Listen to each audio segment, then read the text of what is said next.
Hello साथीहरू, welcome छ मेरो भिडियोमा तपाईँहरूलाई। म चाहिँ आज चिप्स बनाउँदैछु केराको। मसँग 5वटा केरा छ, एउटा चाहिँ भाँच्चे छ, 4वटा चाहिँ राम्रो छ। मैले फेरि दामी छ भनेर 4वटा केरा देखाइरहेको छु।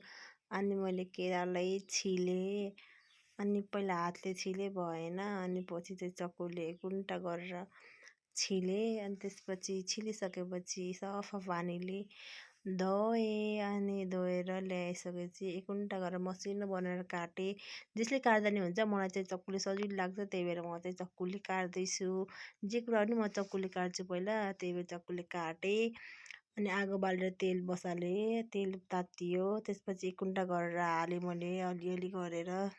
अनि फ्राई गर्दैछु, अनि पानीमा नुन हालेर घोलेँ, क्रिस्पी हुन्छ कि यो चाहिँ। अनि त्यसपछि मैले 1 चम्मच लगाएर तेलमा झ्याङ हालिदिएँ, अनि ब्राउन हुँदासम्म मैले घुमाएँ। त्यसपछि निकालेँ थालमा, अनि एक एक गरेर मैले सबै यस्तै गराएर निकालेँ सबै। अनि निकालिसकेपछि थालमा खुर्सानी, नुन, मसला हालेर मैले मिक्स गरेँ।